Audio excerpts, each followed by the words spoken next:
Hello, hello, hello. This is Tooth Be Told, Dr. Kyle Dumpert. And Dr. Walter Aka. Welcome What's going back. on, Kyle? 2 weeks in Yeah, man. second week in a row. You know what? It's me. It's the fact that one, I look like a black Mr. Rogers right now. You know what I mean? With the gray and everything, I look ridiculous. It's all good. It's cold in Texas right now, so that's why What's cold? I can actually. Cold is like 40s. Okay. All right. Yeah, it used to be cold was like -2 degrees Yeah. when I was in Pittsburgh. But I've gotten soft, so cold is 40 now, you know what I mean?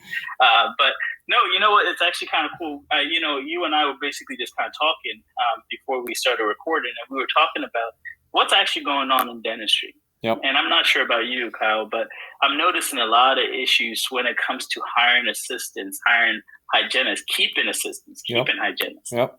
And everybody's pulling a lot of these games. So I kind of wanted to break that down today, just talk about, because I bet you people are listening, and either if you're a hygienist assistant, you're going, well, you guys don't understand, and we want to understand. Right. And if you're a dentist, you're sitting there miserable because you're thinking that the pool is drained. Right. Or you have to pay a lot more. Right. It's funny, like we're looking for a new car. Okay. Right? We're looking for a new car, right? Because my car has been beat up, and I love new cars. I love old cars. I really do. I keep my car for like 10, 12 years. That's the kind of level of cheapness that I have. What do you drive now? But say what? What do you got? Nissan. Nissan. I need a Nissan Rogue. Okay. I'm not one of those people that likes to like drive like BMWs and or like Porsches.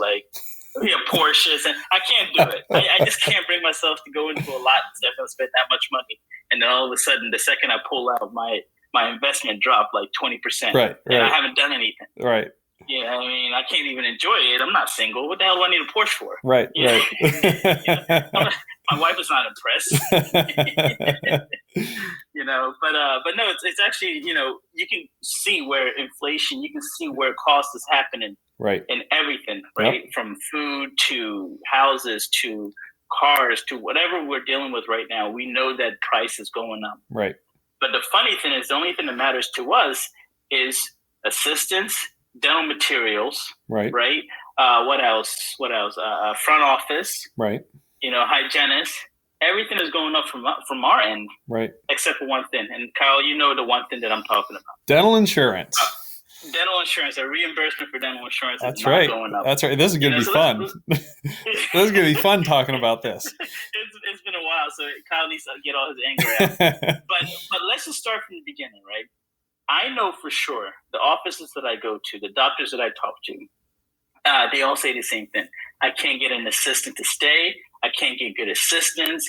The people that are here or want to come here want to ask for way more than what it would have been 2 years ago. Right.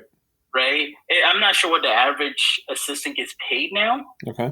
But I know for sure that you can put +$2, +3, +$4 to that. Right. Hourly. Right. Right. And that's what they're asking for. Do you know what at the offices you go to, are there any kind of bonuses set up for the assistants? Are there any kind of other benefits other than straight salary or straight hourly pay? Yeah. So they actually get like they get what's it called, retirement. Okay. I want to say they get paid vacation. Okay. So they get some perks. Right. Right. Because most of it's corporate, the ones that I deal with, and then there are some other private practice places, but it's corporate, right? So they get a lot of that 401k. They get travel. They travel for some of the people that travel around from different offices. Mm-hmm. They get perks from, like I said, bonuses. If an office does well, they bonus. Right? Now, don't quote me on this. This might be either taken away now, right, or it might be reduced. The bonus. But I remember the bonuses and all that stuff. Okay. Yeah. And that's another thing. So again, we're going to talk about this, and maybe you and I can do like a reversal where I'll be the assistant, you'll be the doctor, and sure. We'll try to see, because I've talked to multiple assistants, and I hear their grief. I hear their issues with the whole dental field. Right. I've talked to hygienists, and I hear their issues with the whole dental field. I've talked to dentists and associates, and I've heard their whole. So we'll kind of break it down. I want to break it down and talk about everything that's happening. But when it comes to assistants, the one thing that I've noticed, and someone made a statement that made me laugh, but they were like, the only thing COVID ever did was basically make everything crappier, right? So the good assistants decided, I don't want to deal with this crap, and left. Okay. And the people that that weren't that good seemed to be the one that want to stay around. Yeah. So we basically have, we basically have to deal with what we have, right? Because there's a lot of people that left the dental field. I know a good amount of assistants that were really, really good that were like, listen, I'm retiring. I'm going to leave, right? And I'm not trying to insult anybody, because I bet you someone will call me and be like, hey, you said the ones that are left are crappy. No, I'm saying the ones that I know that left were really, really good, right? They cared about what they were doing. They cared about like making, putting the effort in. And I'm noticing that lack. Now, this isn't just specific to dentistry, because it has a title to it. It's the Great Resignation, right?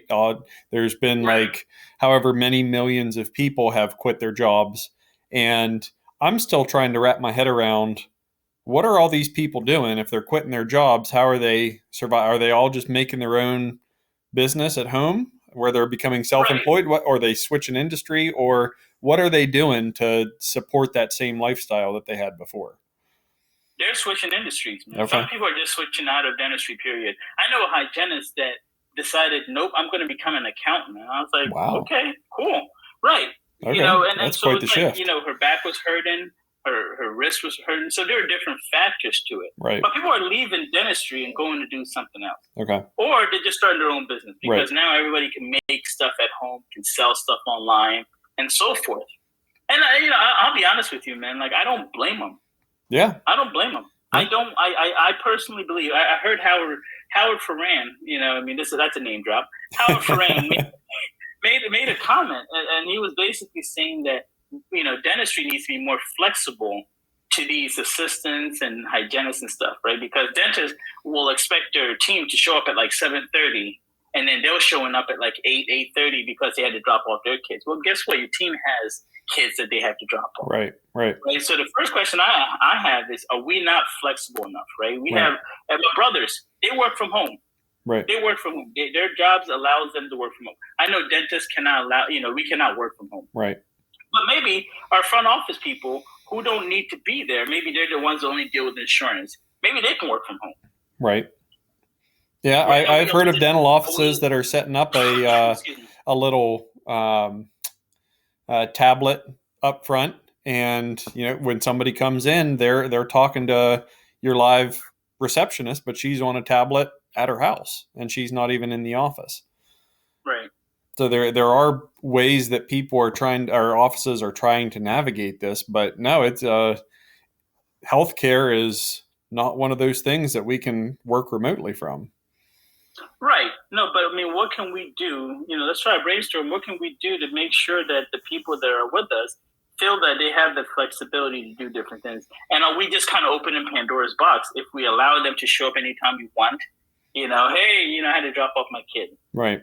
Well, you're 2 hours late. Right. Yeah, my kid. My kid. So are we opening Pandora's box whenever, because Howard said, we just have to be more flexible. But then what's the level of flexibility that we have to give?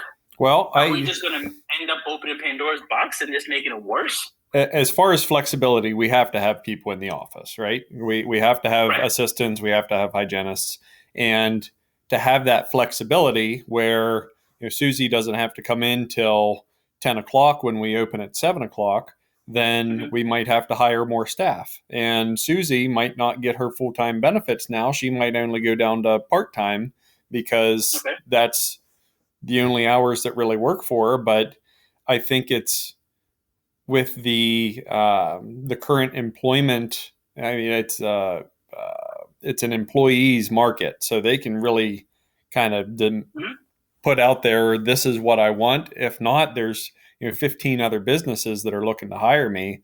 So it's, if we have to have. What's your solution? What's your solution if flexibility is not the issue? So we as I've talked before, and we've had Todd King on here with Fortune Management. Fortune Management is very big into the culture of your office. So it's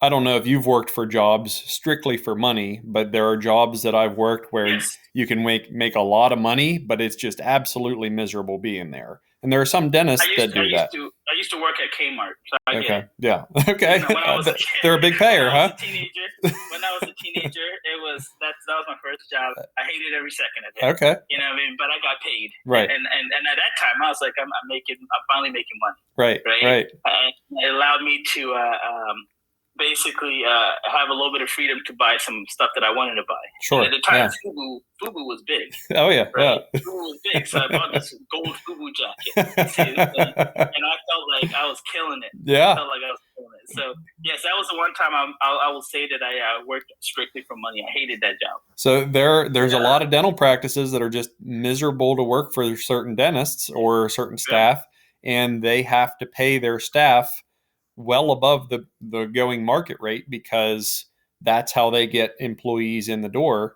But even if you're getting paid well above market rate for as an assistant or a hygienist, if your work conditions are terrible where you don't get respected, you're getting thrown under the bus all the time, you're always leaving if you're supposed to be done seeing patients at 5 o'clock, but you're always running late, so you're not getting out of there till 6, 7 o'clock at night.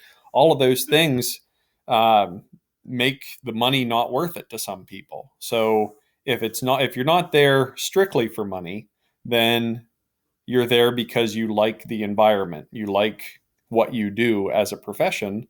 And that's where fortune management has helped my office really build that culture on why are we here? What is our why? And if you can create that culture, then granted, there's other things, the pay is there also, but I was gonna say, yeah, I yeah. don't care how much kumbaya we sing if I'm not getting paid. No, I mean you have to have everything else there too. But Okay, to get people okay, to stay and not want to work, you got to pay them a fair rate, and yeah. it's got to be a place that they like working. So I'm a big And fan what's a of. fair rate though? What's a fair rate now? Is it a fair rate? Hey, we basically give everybody an increase in wages so that we can retain them, right? Or do we just give them like structural bonuses that says if the office does well, we do well? What do you think an assistant or a hygienist would really want? Would they want to get that pay consistently, or would they want to get like a bonus structure?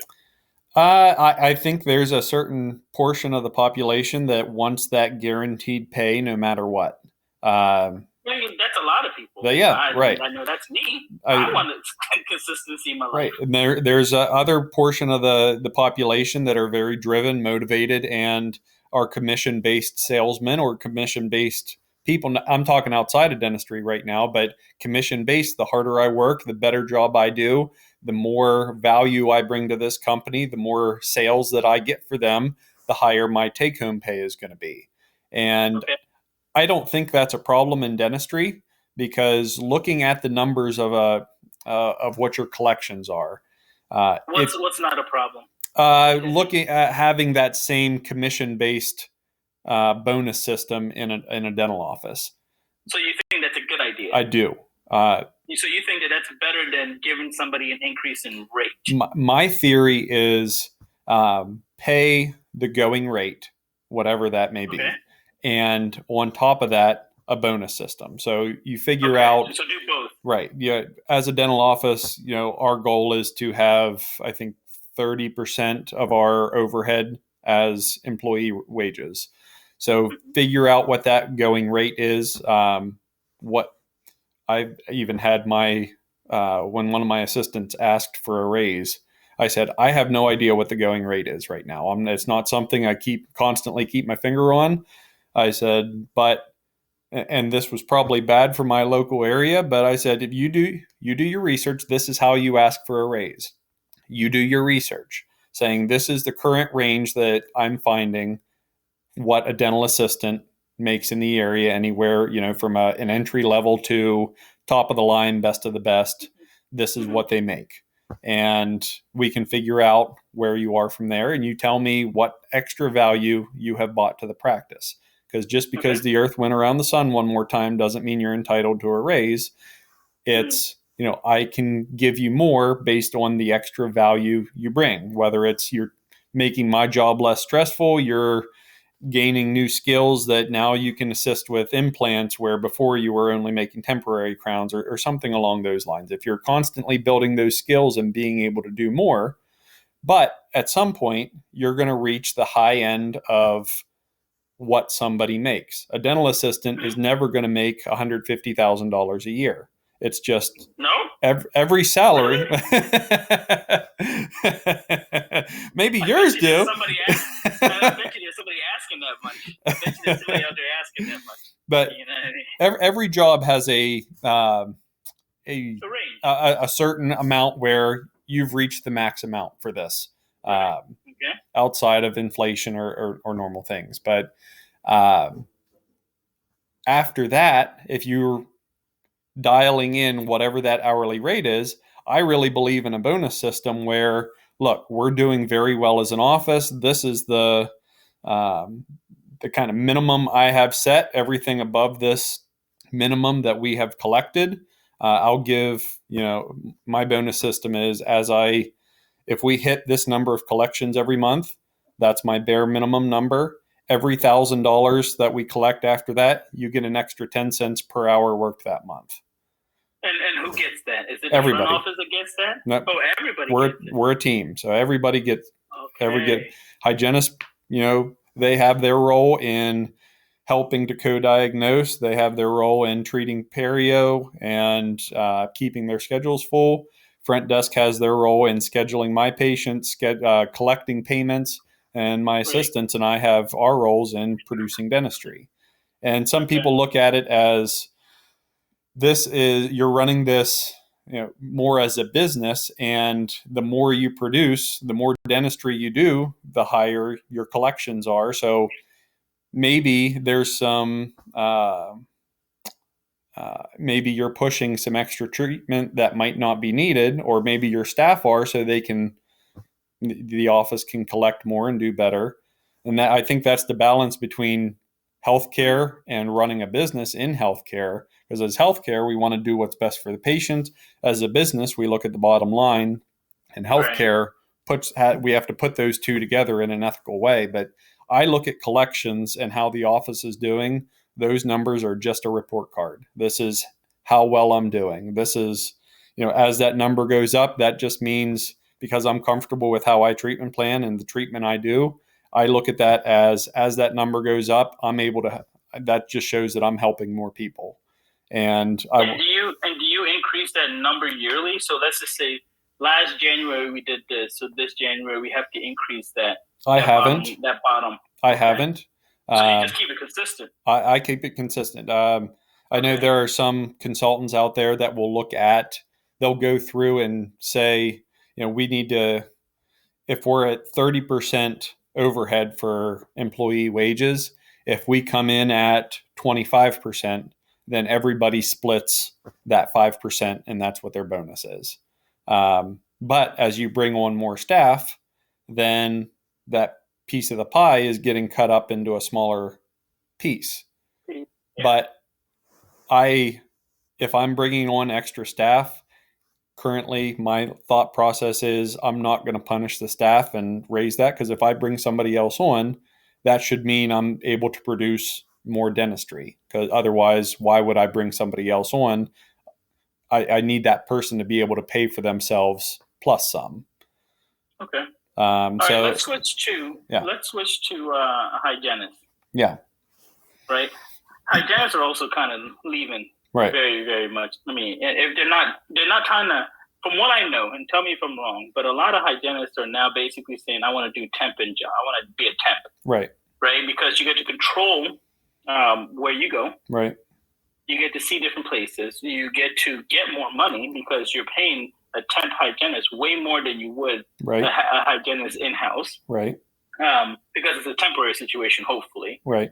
And these temp hygienists, but they're not getting any kind of health insurance or retirement, but it doesn't seem to be an issue.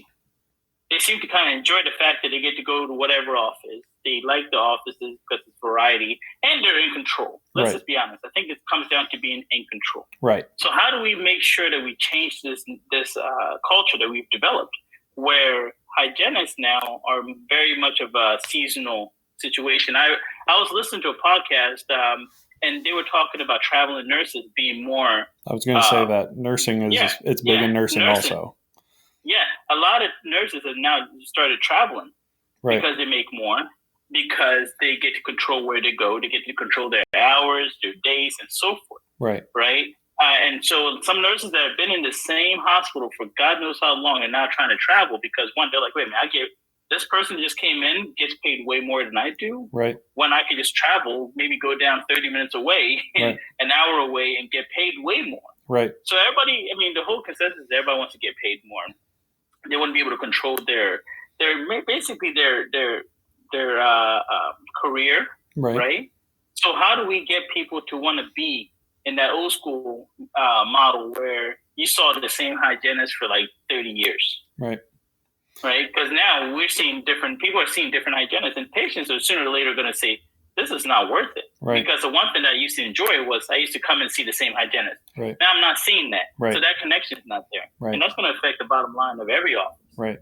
I think that's, if you're in that position as a hygienist, as a dental assistant, front desk, you really need to sit down and think about these are the pros and cons. The pros of working full time, being consistent at the same office. You know your schedule. You know where you're going to be 2 weeks from now, 3 weeks from now. You know you're going to be employed. You know you have these benefits. You know the employer is paying these payroll taxes for you. They're taking care of everything. You're getting your W-2 and everything else is taken care of. If you go to that temp position or you become your own boss, you're what's the term I'm looking for? Well, you're basically hired. I mean, you're contractor. An independent contractor. If you go the route of being an independent contractor, you got to factor in, okay, I'm getting paid more per hour, but I got to cover my health insurance. I might not have a consistent schedule. I'm not going to have a consistent paycheck. I have to file my own taxes. I got to my own quarterly taxes and take care of that stuff, or Uncle Sam's going to be knocking on my door or hitting me up because I didn't do things right. So that's extra time out of my schedule. And okay, let me go ahead and play devil's advocate for them, right? Mm-hmm. So all that stuff you said about paying quarterly and stuff, you can just get an accountant to do all that for you. You could. Then you're paying for the accountant. Yeah, right. But you still have to get an accountant for a W-2. Nah, there's free software for that. No? Well, okay. If you're single, have no responsibility, then yes, you're right. Right. You can go online and get the free software. There's TurboTax and everything, but you get free software and it's easy. If you have a family, you still have to use an accountant anyway. So what's the difference? I get paid more. You get paid more, right? But then you're still covering that other stuff. You're not part of an employee-sponsored health plan, so you might be paying more out of pocket for insurance. And it's not this is right or this is wrong. It's really just looking at the situation and what's best for you. But so you're basically saying, I think what I'm hearing from you is the best thing to do is look at the two numbers. How much you're going to get paid in an office if you're stagnant there, and how much you're going to get paid if you're basically temping, right? And so let's just say the difference is like $3 an hour. Right. You have to now factor all the cost that comes with that $3 an hour increase. Right. Right. You said an accountant. You said you have to pay your own health insurance. Right. Is it going to be more if you have to pay your own health insurance? You have to look at travel in between different offices. So that's gas. You have to look at your own retirement accounts and managing that, setting up your own retirement accounts. How are you going to handle that? And that's actually kind of easy because if you just go to any trader like Fidelity or whatever, you can have account set up. So that's not hard. That's not hard. You're losing out on an employer match. So a lot of employers, there's 3, 4, 5% that you're just leaving on the table that you never actually see in your paycheck, but the employer. So I'm going to play devil's advocate here. Most private practices don't even give health insurance, and that's personally, I think that's a problem. I think that's a problem. Right. And so I just did this for my staff, and I do this every year. when it comes time for annual reviews. It's not a this is what you're doing good or this is what you're doing bad. This is uh, let's take a look at the past year. Uh, what did you like? What didn't you like? What areas would you like to improve on? This kind of stuff. And I prepare a document for them of this is your annual statement of benefits. This is what you made per hour. This is how many hours you worked. And I pull a lot of this from their final pay stub for the year. But then I add in this is what I contributed to your retirement accounts. This is how much it grew based on the company that I used to manage all the funds for the whole office. This is how much I paid for meals for you for the year, for scrubs, for travel, CE. I have before, yeah. It's okay. Well, see what you just did right there.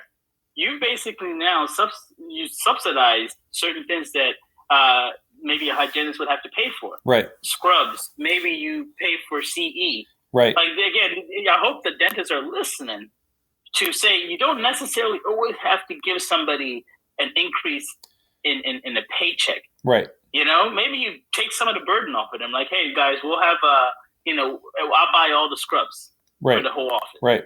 You know, you don't have to buy scrubs. That's a substantial amount because if you look at some of these scrubs that are out here, man, they're basically $100 for a pair. Yeah. You know, and I'm talking about some of the fancy stuff. I don't want to say any names because no one's giving us money. You know, but you know what I'm talking about. You know, Instagram and stuff. Yeah, that's ridiculous. No, I refuse to buy any of those scrubs. I break it down into these are your wages. This is how much I paid for you for Social Security payroll taxes, Medicare payroll tax, unemployment tax. This is how much bonus that you've gotten throughout the whole year. This is what your training pay has been. This is how much holiday pay for Christmas and 4th of July and stuff. This is how much paid time off you've earned. This is what I've paid for meals. I buy my staff massages every 3 months. This is how much. I'm gonna say. I started. This is official. I started working for Dr. Dumpert, and I will be expecting my massage bonus.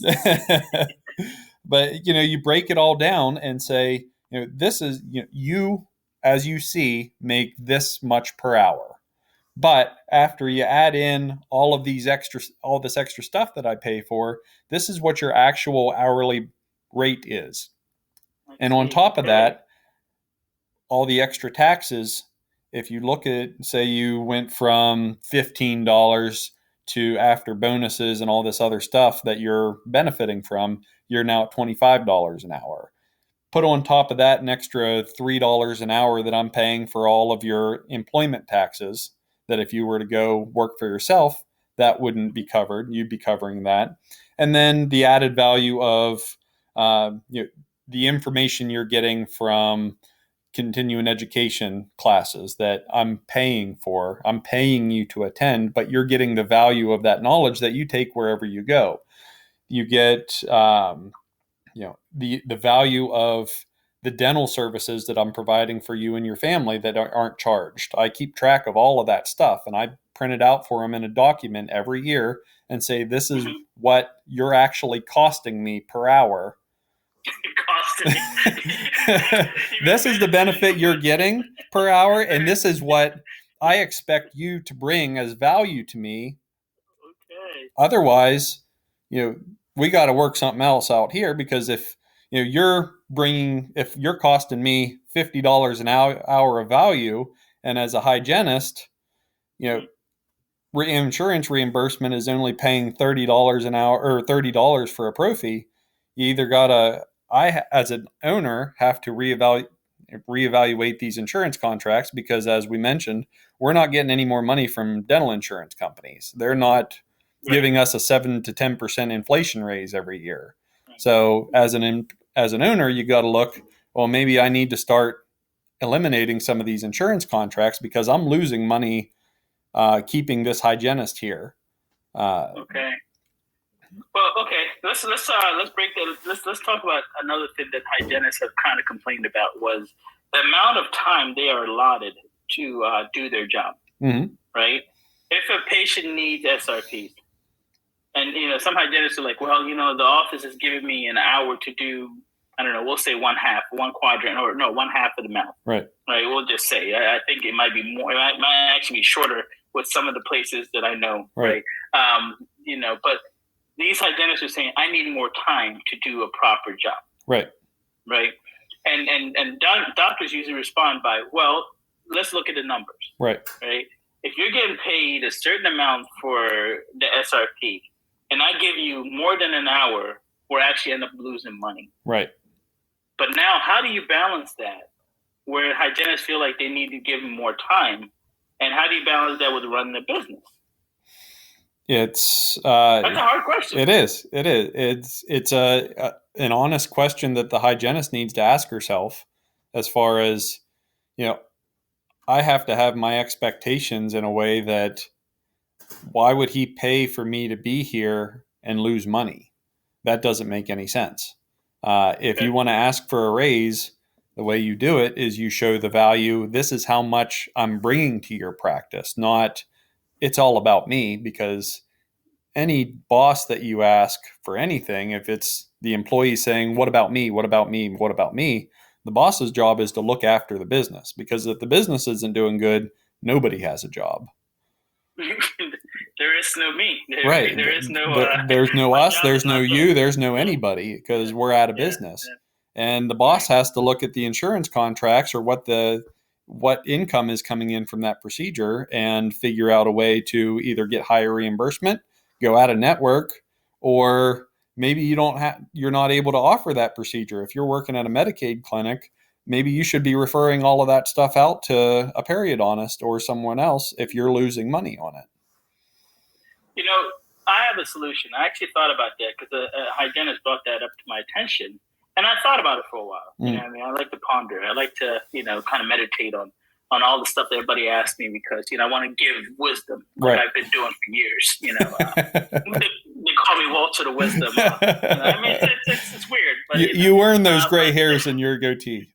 The second the gray hairs came in, that's actually when I became wiser. But no, I thought about it. Actually, we joke a lot, but I thought about it, and I said, well, it's as simple to me. It's as simple as having the proper tools.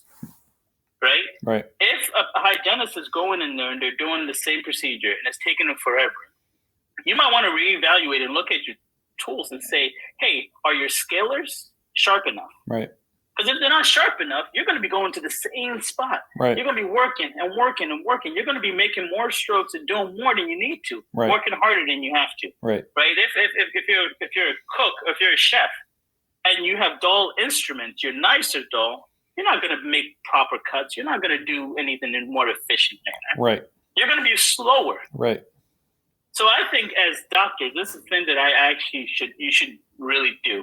Instead of blaming the hygienist and saying, well, you're not working fast enough, you need to do this, this, and this, or saying, oh, insurance is not. Start off with the basics, things that can be replaced and easily replaced, things that can be easily corrected. Right. Look and say, how long have we had these scalers or curettes? Right. Right? If it's been a long time, when was the last time we sharpened these? Right. Because they have different companies or they have different tools you can give to your hygienist. Maybe if they're not busy, they sharpen their own instruments. Right. Right? If you have the proper tools and you sharpen everything, hey, when was the last time we checked our Cavitrons? Right. Right? Do you even have Cavitrons in your office? Maybe you should invest in that. Make the job better for your hygienist. Yes. Yep. Do the hygienists understand, how to use different instruments? Maybe they're not used to doing scaling replaying because they never diagnosed it. Right. These are all things that we have to look at before we sit there and say, I need to get paid more or I need more time, right? Because I remember when I was a resident, mm-hmm. Actually when I was in dental school, they would give us 3-4 hours to do like one filling. Yeah. Yep. And I said to myself, I need 3 to 4 hours to do that. Right. But I didn't account for a lot of stuff. How many times I would touch the tooth, take it out, look at it. Right. Touch the tooth, take it out, look. Right. Every little action that you do is wasting time. Yeah. It took you a half hour just to get the anesthesia approved by the instructor. Right. Another thing might be the second we brought in an assistant, we would cut out our production or time. in half. Right. Because now we're not sitting here trying to suction and do, you see what I mean? Right. There's so many other ways to look at things besides monetarily saying, I'm just going to give you more money or I'm going to give you more time. Maybe there's an assistant for all the hygienists that you have, and they go in there and clean the rooms, take the x-rays, do maybe assist, with a tough case. Right. These are all little things that we can absolutely do. Right. And so really it's not a matter of, okay, do we need more time? Yeah, there's a lot of times where I go, yeah, you need more time. Right. Because it's a tougher case. But that's a case by case. It's not, let's just increase everything by an hour and a half. Right. Well, what if you had, a little bit of calculus that popped off like that? Then you have another hour where you're just sitting there talking to the patient and you're wasting time. Right. You're not doing anything beneficial. So right. I think there is and I think that's what needs to happen. Flexibility in everybody's schedule. Right. To say, hey, this patient, if you look ahead, you can say, hey, this patient is going to need a little more time. So let's go ahead and give him a little time. Right. But this one may not need as much time. Right. And I think hygienists need to be more flexible. Well, and that's a scary word nowadays. Flexibility. There's also some other strategies. And I did this when I was fresh out of residency. I had joined up with the practice that I was planning on buying at the time. But to build my schedule, any new patients that were coming in, as the dentist, I was doing the cleaning. I was spending more time with the patient. I was diagnosing more. I was building that rapport with patients as a new provider in that office. So maybe as a dentist, as an owner, if you really don't have any hygiene applicants at all, maybe you should put an ad out for a dentist, a new grad dentist, an associate dentist, and that with the understanding of you're going to take care of everything for this patient, including their hygiene. And as you continue to build and fill your schedule, then we can look at bringing a hygienist on at that point to take that load off of you so you're doing more profitable things. But that's a good way for a new grad to, one, get into an office, two, get used to the office before trying to jump into doing root canals and implants and full mouth rehab that everybody wants to do. Yeah, because they think they're ready for it. And it's amazing how many people want to do. I always tell everybody, I'm like, I look at dental students and new grads as babies, right? I mean, right. I have a 2-year-old I'm trying to potty train right now. It's evil. It's completely evil. I have failed so hard this past week. But that's another story for another day, right? I look at them as babies, right? Right. First, they learn to, they kind of explore their environment. So they're in dental school, right? Then they finally start to crawl, right? And then, maybe we see, oh man, they took their first step. And you're getting excited. As the parent, you get excited, right? Yep. But you don't then see them driving a car. The next step is they're not driving a car. The next step might be they get comfortable. They balance themselves. They learn to run.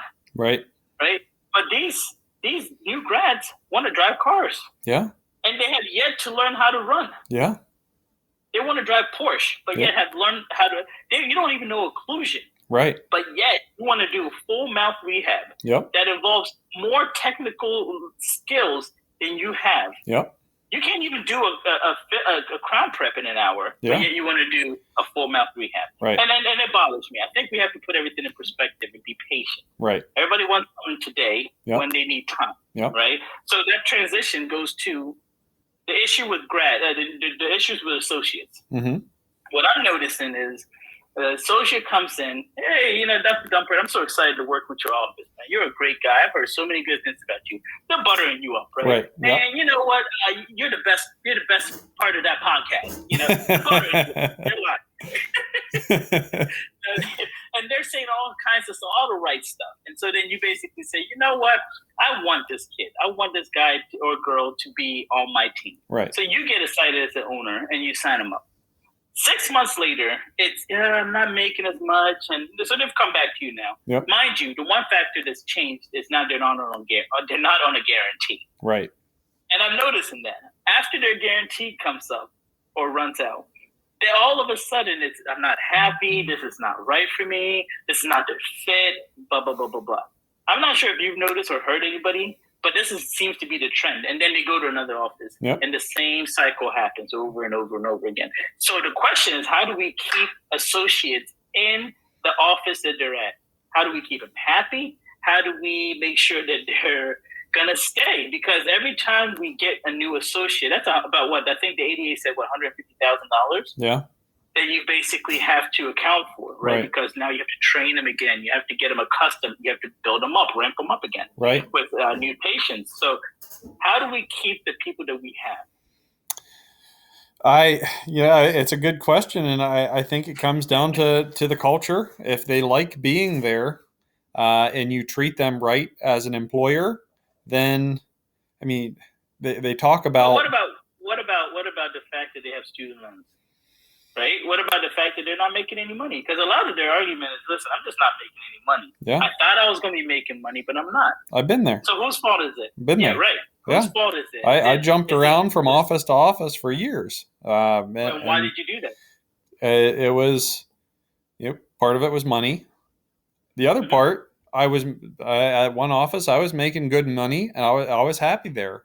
But it comes down to, where do you want to live? Where's your family at? Where do you want to raise a family? What's the culture of the office? There's a lot of moving parts that come together to. Well, but you just said you were happy, so the culture was there. It's just that you lied about being happy there. I was happy. No, it was okay. So it was my Hawaii office when I worked at Hawaii, and it's hard to be a sad person when you live in Hawaii, and very true. It is, making good money, but family and friends are back on the East Coast. So that piece of the puzzle wasn't there for me. There also wasn't an option to buy into the practice. My contract said specifically, you're going to be an associate with no option to buy in.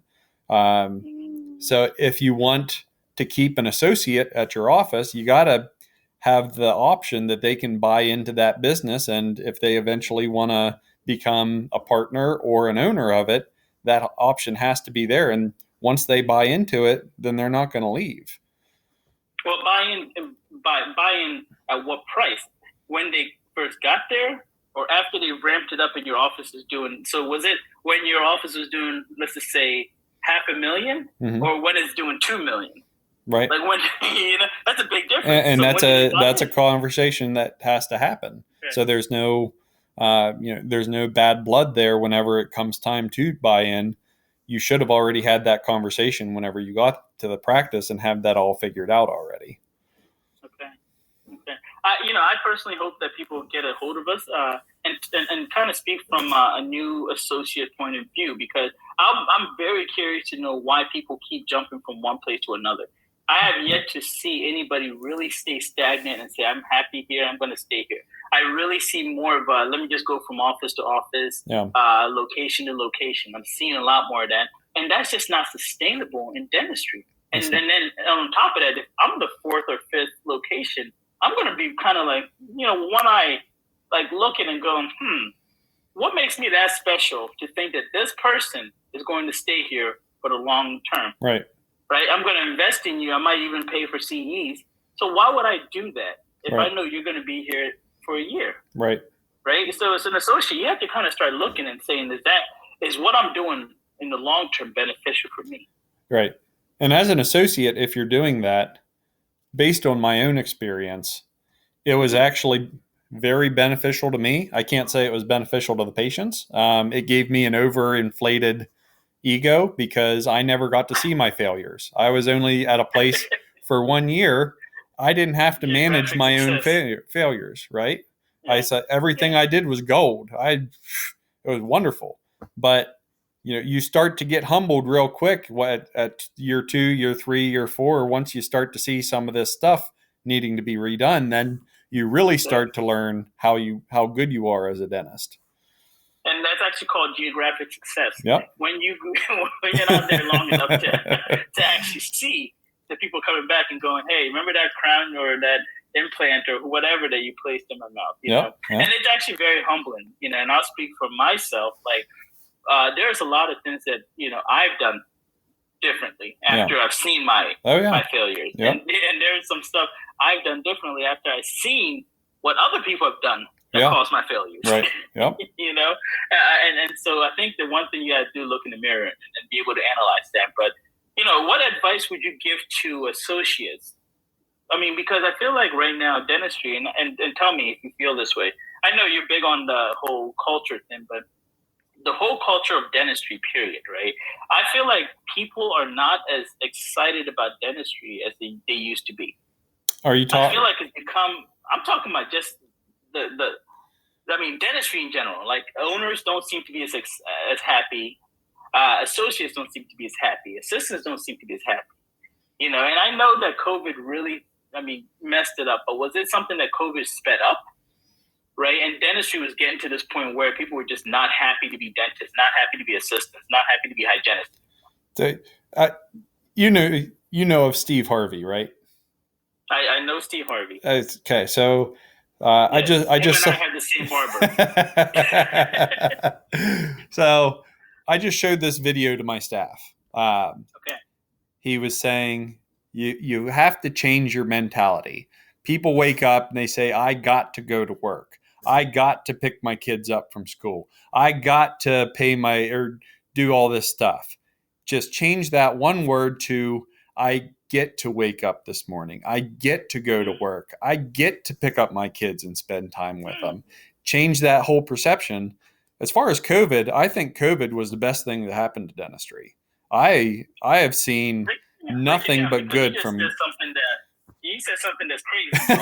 You know what I mean? I think Because COVID I'm was looking at my an schedule. absolute blessing for dentistry.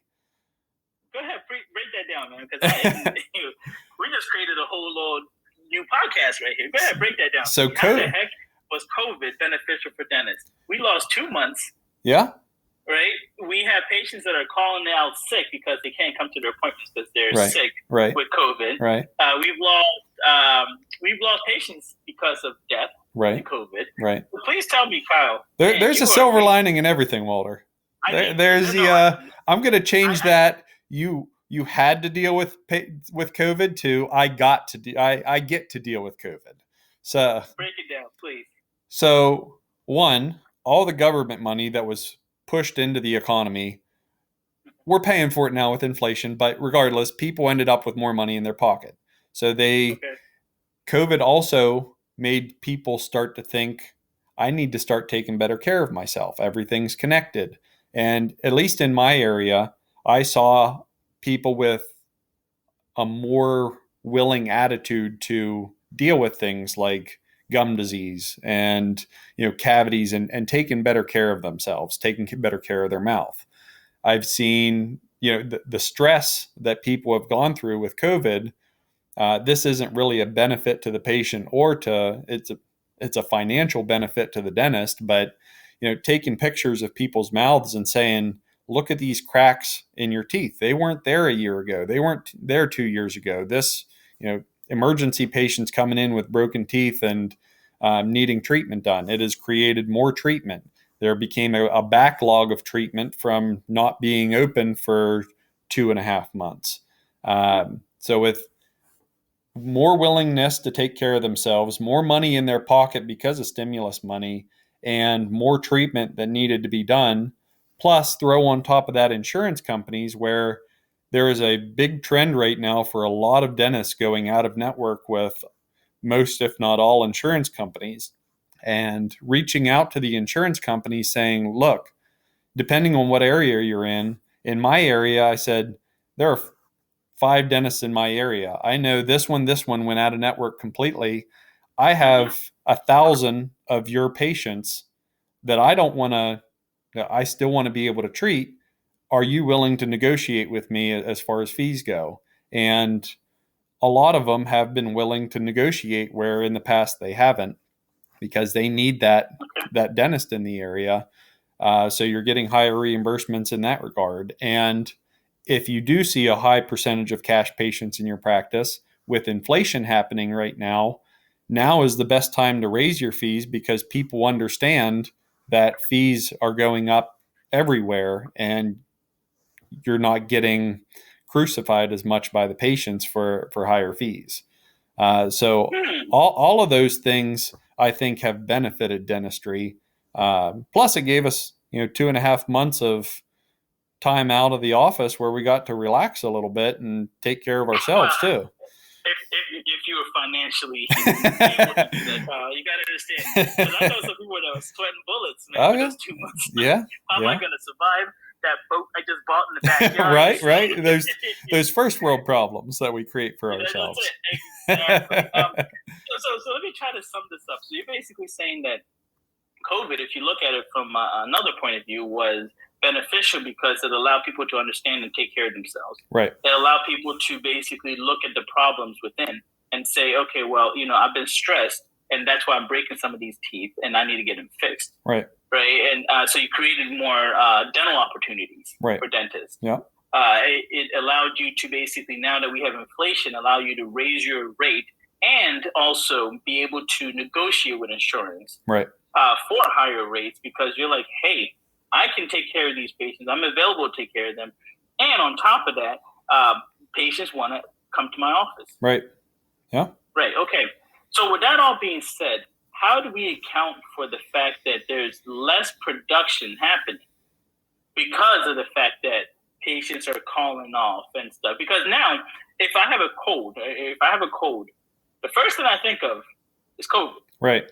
That's most people, right? So I'm not going to come to the office. I'm going to call you and say, Dr. Dumper, you know what? Man, I have stuffy nose. My head is hurting. I'm going to stay home. Right. So you just canceled that appointment. Right. Now imagine if that appointment was going to be for 3 crowns. Right. And you booked 2 hours apart. We'll say 2 hours aside. Right. That's 2 hours worth of production you just lost. Right. Because someone had a cold or whatever they may be and assumed that it was COVID. Which, to me, I always think, you know what, better safe than sorry. Sure. Right? Because I'm not trying to get everybody sick, right? So that's the situation that a lot of people are dealing with right now. Right. So I don't know if they believe in the kumbaya, happy-go-lucky dumper version of COVID. Yeah. You know what I mean? That creates an opportunity in itself that if you have a lot of emergency patients that are calling in, the offices in my area, oral surgeon, 4 to 6 month wait to get in to see. The general dentists are about at least 4 to 6 weeks out that patients have talked to me about. I don't do any advertising at my office. So when somebody, but you're also in a very small town, right? And that's kind of caveat. We have to put that caveat. Right. And that might be something to consider if you're an associate dentist, a new grad. Look for an area that needs you. Don't go to the 500 room building in the middle of the city that already has 20 dentists in it. Go to an area where you're actually needed, and you'll be a lot busier. Things won't be as hard. And if somebody cancels in my schedule, if it's an hour appointment to do a couple of fillings, that created the opportunity for me to see an emergency patient where I'm doing a root canal and crown, and my production ends up higher. It creates the opportunity for somebody that's in your chair already. Hey, it looks like my next patient just canceled. We have a couple other treatment planned for your mouth. Let's just get them taken care of right now. You're in the chair. You're already numb. Let's take care of them now. Great. And that creates more opportunities from that. So it creates the opportunity from, you're doing a hygiene check. You check somebody, you know what? I just had a cancellation. Let's save you from coming back. Let's get you into my chair right now, and we'll get this taken care of for you. The patient's happier. They don't have to come back. They got taken care of same day. They don't have to take another day off of work, and you filled that hole. And there's opportunities everywhere to get those, as they say, make lemonade out of lemons. Okay. I guess we'll kind of wrap it up and talk about the front office. Okay. Right. So the front office, the one thing that they always talk about is, man, it's not worth it. Patients are getting patients are yelling at me because we don't have time to see them, and everybody wants something today. Right. Right. Our society, and I'm talking about first world problems here. Our society is, I want it today because I asked for it today. Right. I didn't ask for it for tomorrow. I asked for it today. So I should be able to be seen immediately. I'm better than the next person waiting in line. My life is way more important. Everything is better. It's me, right? Yeah. And the people that deal with that are the office managers in the front office. Right. So how do we make sure that we keep them? And I'm going to say, stop saying the culture.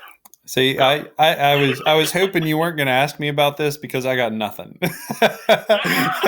That's the one area that I got nothing, because you see it in the news every day with how many people are getting, we had to land the plane because Karen got upset that somebody 5 rows back isn't wearing their mask, and she flipped out on everybody and went nuclear. And the whole population is stressed right now, and we're all taking it out on each other. And that's it.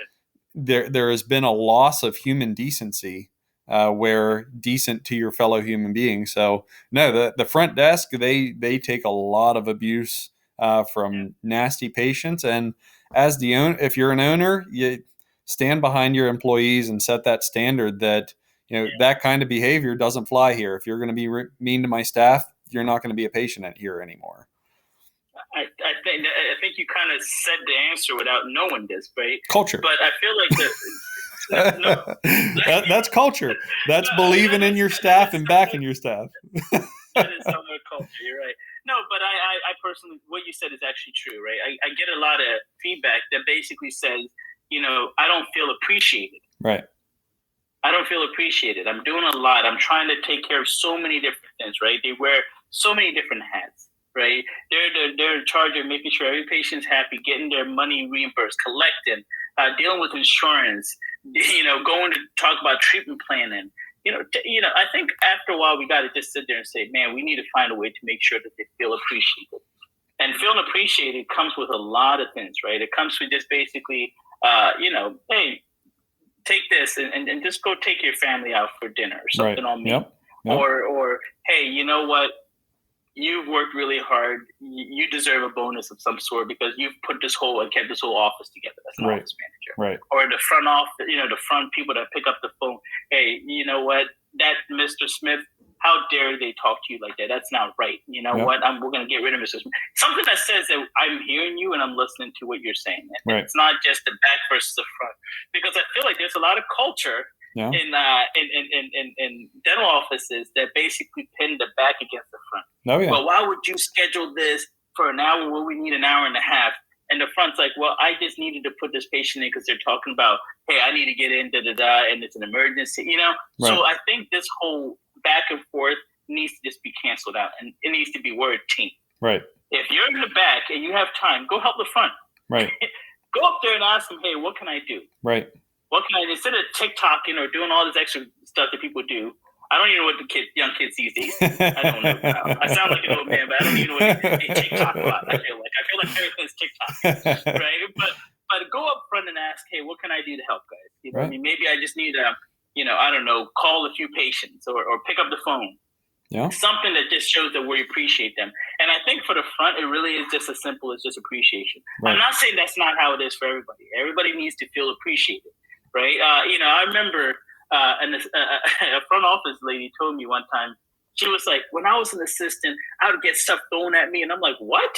Right. And she's like, yeah, like the doctor would throw stuff at me and yell at me. And now if you tell these girls that they didn't do something wrong, or these guys that didn't do something wrong, they start crying. And I'm like, well, we kind of stopped mentally abusing people for a long time.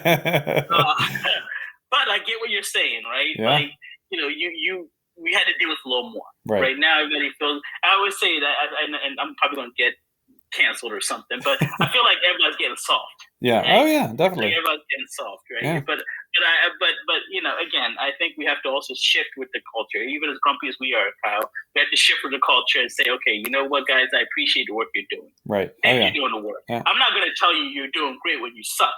You suck. Okay, I'm going to let you know you suck. But if you're doing great, I'm going to actually pull you aside and say, hey, I appreciate the hard work you're doing because you are doing really well. You know what I mean? But not to toot my own horn, but you've been doing that the whole time. Tuesday night, the staff and I are driving out to Pittsburgh, spending the night out there.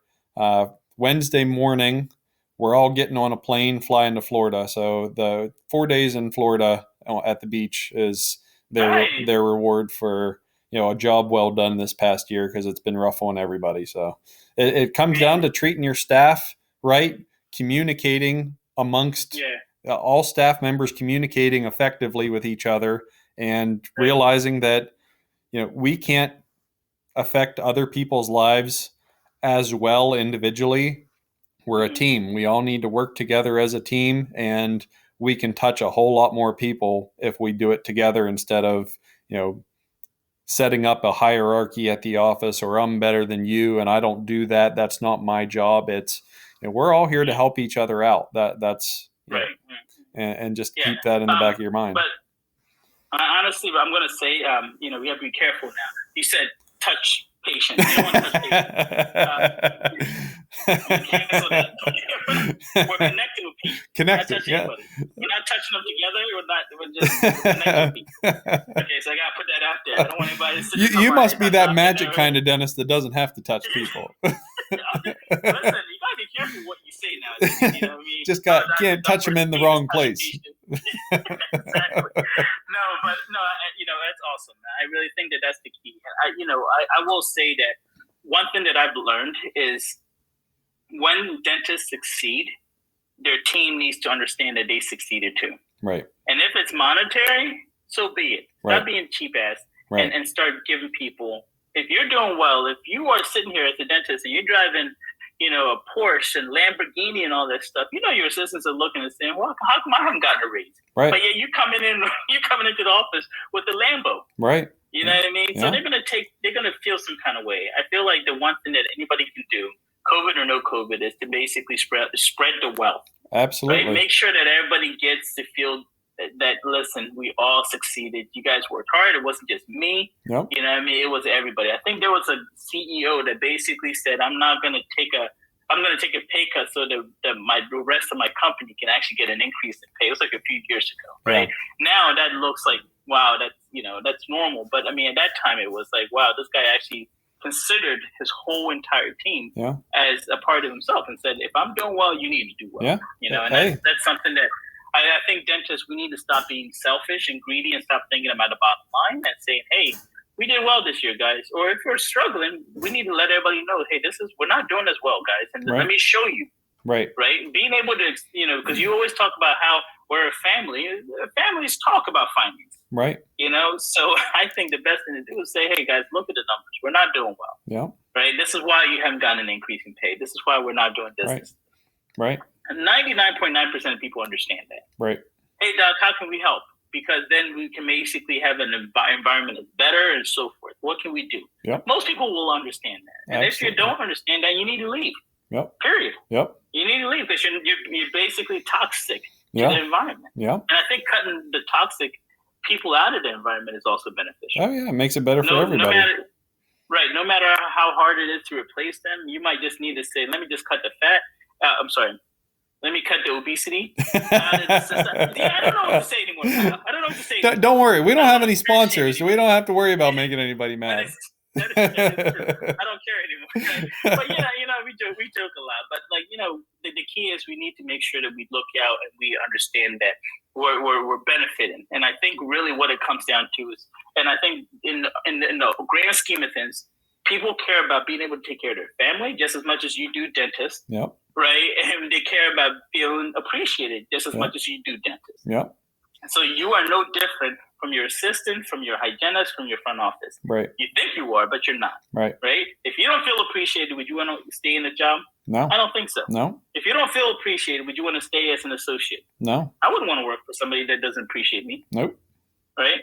So, I mean, in the end, we've given out great advice. I think we've done well. I think people that listen to this podcast are going to be better off for it. People that don't are going to be poor and hungry. Yeah. And I hope that's the case. And they don't get a chance to see the swag sweater that I got. Check us out on YouTube. You'll see it. If you go on YouTube, you'll see the amazing sweater game that I got going on. As opposed to my 10-year-old T-shirt that I got. God damn it, Kyle. People are looking at us as fashion model, role models. They're looking at us as fashion role models, and you're embarrassing us, Kyle. You're embarrassing us, God damn it. But no, man, this was great. I think this was fun. This was something that needed to be talked about. Absolutely. Because I've been noticing this for a very long time, and I think it's something that hopefully people are going to start interacting and saying, oh, that's really happening with me too, so what can we do? Yep. Right? And if anybody wants to come on and give your side and say, you, Dr. Aki, you, Dr. Gumpert, don't know what the hell you're talking about, let me tell you why I hate my dentist or I hate dentistry or whatever. By all means, please come on. Yeah. We'll listen. Email Walter. I don't need that kind of negativity in my inbox. Email Walter. Yes, exactly. At realdentist@gmail.com. Email me because Dr. Dumper is going to be on vacation, and he will not answer or read those emails because he doesn't like negativity in this world. That's right. He's all about sheltering himself from negativity. Dr. Dumper is now Gen X or whatever the hell that generation was, where they don't believe in anything negative happening to them. But thank you, Dr. Dumper. Enjoy your vacation. When am I flying out with you guys? Hey, Don't make it out. As soon as you join that payroll that you keep talking about. Exactly. Well, give me incentives. Yeah. Maybe you fly me out, fly me to Florida. I get to see how the team interacts with each other. Absolutely. Absolutely. Yeah, man. Just let me know. I'll bring my family too. All right. Fly them out. It'll be expensive. You don't want to kill my daughter. You know what I mean? But it's all good. Hey, good talking, brother. You too. Yeah, man. We'll talk later. Have fun.